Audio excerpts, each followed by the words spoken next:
자, 관세음보살 그림과 관련해서 관음보살도와 관련해서 특징적인 그림이 우리나라에 있어요. 그 고려불화에 세 점이 있는데 그게 관음지장 병립도라고 관세음보살과 지장보살이 이렇게 나란히 서 계시는 그림이에요. 그리고 이게 조선 초기에도 하나가 더 있습니다. 그래서 총 4점이나 있고 동시대에 다른 데서는, 그러니까 일본이나 중국에서는 이런 그림이 존재하지 않아요. 고려불화의 그 시기에, 그러니까는 1300년대, 그 다음에 1400년대 조선 초기까지의 고려불화의 어떤 한 특징적 그림인데 굉장히 재밌습니다.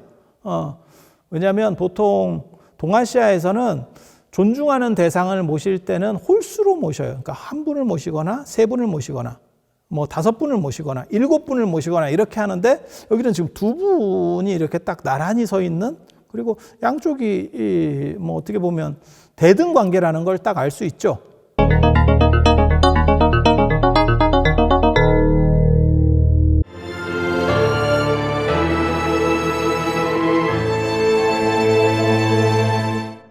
이렇게 모시는 구조들이 존재하는데, 이것과 관련해서 이게 원래 원판은 중국에서 유행하는 거예요. 양나라 때, 그러니까 양무제 때 장승효라고 하는 분이 선적사라고 하는 데서 그림을 그려요. 그 선적사에다가 벽에다가 이렇게 지장보살은 앉아 있었고 관세음보살은 어떻게 그렸는지 모르겠어요. 2분을 그렸다는 거예요. 2분을 그렸는데 거기다가 기도를 하면 빛이 난대, 방광을 한대. 소원 성취만 이루어지는 게 아니고 방광을 한대. 예전에는 벽화에서 일어나는 일들이 생각보다 많습니다. 그게 왜 그러냐면 신분이 떨어지면 법당 안으로 못 들어가요. 그러니까 우리가 생각할 때는 당연히 뭐 법당 안에까지 다 들어가는 거 아닙니까? 그건 네 생각이고, 고려시대 때까지 일반인은 당연히 못 들어갔고 귀족 여성들도 법당 안에 못 들어갔습니다. 법당 안에 못 들어갔습니다. 그래서 신돈이 귀족 여성들을 법당 안으로 들여보내줘요. 그래서 신돈을 귀족 여성들이 굉장히 좋아하고 문수보살의 화신이다 이렇게 극찬을 했다라고 하는 대목들이 고려사나 고려사 저료에 나옵니다. 그래서 여성들은 못 들어갔다라고 생각을 하시면 되고, 일반 신분이 떨어지는 사람은 당연히 못 들어가요. 물론 하급 사찰에는 들어갔을 거예요. 하급 사찰, 제가 조만한 사찰들, 거기는 그런 걸로 먹고 살아야 되니까. 근데 조선이 되면서 숭유역불이 되니까 못 들어오는 게 어디 있어요. 일단 아무라도 들어와서 경제적으로 뭐가 좀 되도록 해야 될 거 아니에요. 그러다 보니까 수미단을 만들어서 블럭을 만들어 버리는 거고, 더 이상 진입할 수 없게. 예전에는 수미단이 없었습니다. 임진왜란 병자호란 끝나고 나서 지금 수미단이 만들어지는 거고, 그래서 못 들어가게 딱 경계를 나누게 되는 거고, 예전에는 안 들어왔으니까 아예 경계를 나눌 필요가 없는 거예요. 아예 못 들어가니까. 거기는 특수한 사람들만 딱 들어가는 데니까. 그리고 아시는지 모르겠는데 절 안에서도 큰 스님이 들어가는 법당이 있고 작은 스님이 들어가는 법당이 있어요. 모든 스님이 모든 법당에 다 들어갔다고 생각하면 안 돼요. 그리고 일본 같은 데는 지금도 그렇다 보니까 뭐가 있냐면 어느 때 아니면 특정한 날 아니면 공개하지 않는 불상들이 있는 거죠. 안 그러면 어떤 정각은 아예 안 열어줘요. 가면 그냥 계속 잠겨 있어요. 그게 어떻게 보면 예전 방식이라고 보시면 돼요. 근데 우리는 조선이라고 하는 숭유억불기를 거치면서 그런 것들이 다 사라지게 되는 거죠. 형편이 어려워지니까. 그래서 벽화 얘기가 많이 나오는 거는 법당 안에 못 들어갔다는 거를 전제하고 있는 거예요. 그래서 밖에서 기도하는 사람들이 있다 보니까 벽화 보고 기도하고 이런 일들이 일어나는 겁니다. 법당 외벽에.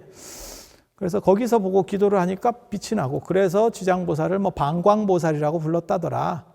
그런데 이때의 지장보살은 지금 우리가 생각하는 것처럼 사후세계의 구제자, 명부세계의 구제자로서의 지장보살이 아니에요. 관세음보살과 같이 투탑 체제입니다. 그래서 이 현세적인 것들을 구원해 주는 보살이에요. 그래서 애못 낳는 거, 그 다음에 뭐 풍랑을 만나는 거, 뭐 이런 것들을 구제해 줬다라는 이야기들이 나와요. 사후세계 구제 얘기는 나오지 않습니다.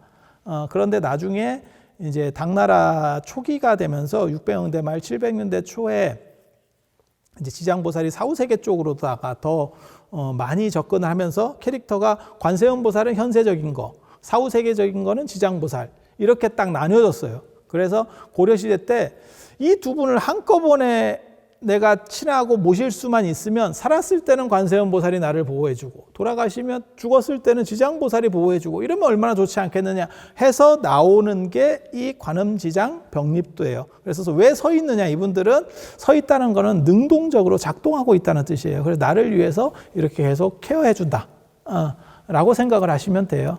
그래서 앉아있으면 움직이기가 쉽지 않고, 그래서 발 자세를 자세히 보면 발이 가지런히 이렇게 딱 서 있는 게 아니고 약간 리듬감 있게 서 있어요. 그거는 움직인다라고 하는 뜻이에요. 그래서 연화자도 그냥 앉아있는 자대가 아니고 저런 걸 연화족자라 그래요. 연꽃으로 된 발받침 자대. 그래서 움직인다라고 하는 걸 상징하는 거예요. 그래서 두 개가 나눠져 있죠. 마치 설피 같은 거 신은 것처럼. 그래서 두 분을 모시면 3과 4, 5 세계를 전부 다 보장받을 수 있다라고 하는 이런 특수한 불화. 요 관음지장 병립도 중에서 가장 중요한 거는 서복사 구장 도상이고, 왜 구장이라고 얘기하냐면 원래는 서복사에 모셔져 있었는데 지금은 어디 있는지 잘 몰라요. 그래서 소장하면 거기에 있는 걸 소장이라고 하고, 구장이면 옛날에 거기 있었었어. 지금은 어디 있는데 몰라. 그래서 그냥 구장이라고 하는 거예요. 그래서 서복사 구장, 사이국구지 구장본이 가장 어떻게 보면 백미고,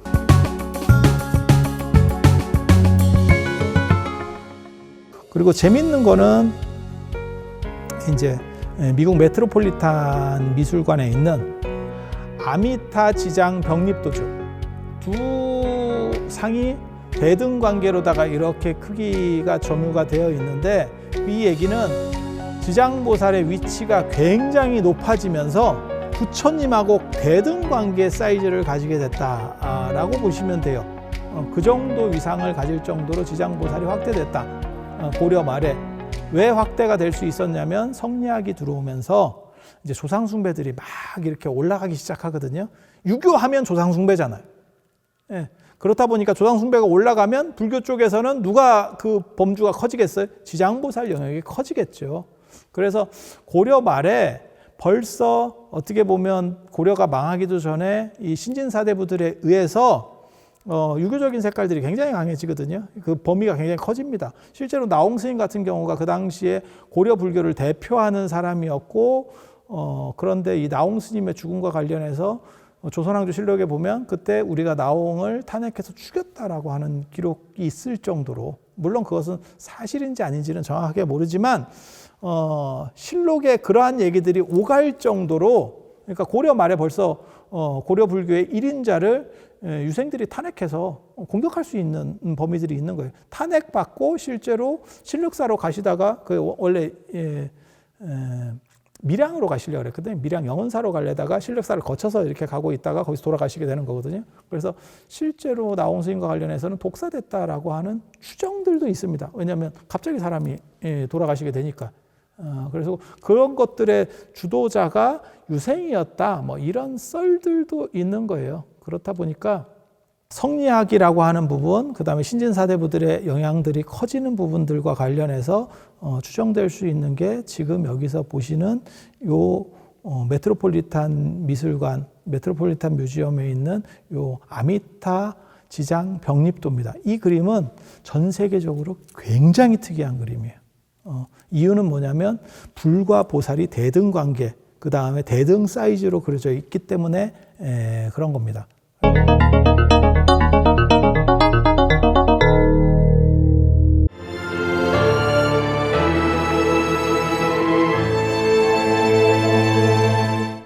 이 그림과 관련해서도 뭐 많은 논의들이 있어요. 이게 뭐 옆에 관세음 보살이 한 분 더 있었는데 그게 뭐 잘라진 거라는 둥 뭐 오만 설들이 있는데 다 아닐 겁니다. 왜냐하면 그렇게 보더라도 대등 사이즈로, 불과 보살을 대등 사이즈로 그릴 수는 없어요.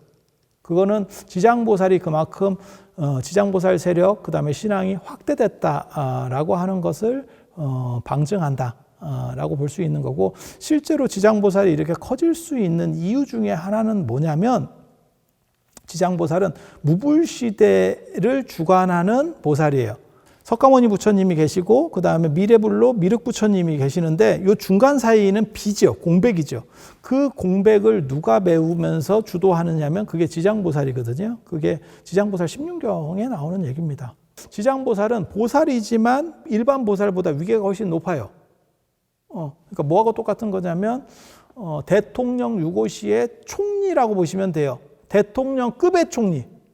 그러니까 대통령은 아닌데 일반 총리도 아니야. 그런 정도 생각을 하시면 되니까 한국사로 얘기하면 예전에 뭐 최규하 국무총리가 잠깐 그런 역할을 했었고 그 다음에 황교안 총리도 잠깐 그런 역할을 했었죠. 그때는 총리지만 국가 수반입니다. 그래서 지장보살에게는 그렇기 때문에 지장보살은 어떤 부처님과 같이 나오지 않아요. 그러니까 관세음 보살은 아미타 부처님하고 같이 나오고 독립해서 나올 때도 있지만 아미타 부처님하고 같이 나오고 문수보살, 보현보살 이런 분들도 석가모니 부처님이나 비로자나 부처님하고 같이 나오는 대신에 지장보살은 언제나 독립이에요. 그러니까 굉장히 강력한 거죠. 이런 식으로 나오는 보살은 대승불교에 딱 두 보살이 있습니다. 하나는 미륵보살, 하나가 지장보살이에요. 미륵보살은 이미 당선인이죠. 내가 대통령 직무를 수행을 하진 않는데 지금 대통령 당선인 신분으로 있는 거죠. 그러니까 어떤 때는 미륵불로도 부르고 어떤 때는 미륵보살로도 불러. 근데 이미 최고급인데 여기에 어떤 부처님하고 결부시켜서 밑으로 놓을 수는 없잖아요. 예. 그래서 미륵불도 그다음에 미륵보살도 독립적으로 움직이는 거고 지장보살도 독립입니다. 최고급들은 다 독립이에요.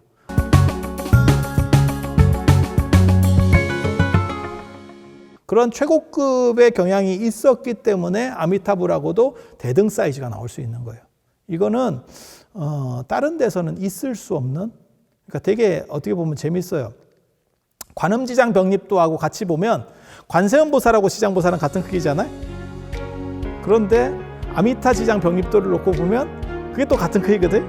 그러면 관세음보살하고 아미타불도 같은 크기냐? 그건 아니거든. 그래서 지장보살의 이중성이라고 하는 보살인데도 불구하고 무불시대의 주관자라고 하는 그런 특수성 때문에 위아래를 다 맞추는, 어떻게 보면 우리식으로 말하면 다 그거죠. 빠른. 나이 얘기할 때 빠른 있잖아요. 빠른. 그래서 빠른 걸리면 자기보다 한 살 높은 사람하고도 같이 가고 한 살 낮은 사람하고 같이 가고, 이게 좀 애매하죠. 애매하죠. 그런 정도의 비중을 지장보살이 가지고 있다더라 라는 정도 이해하시면 되겠습니다.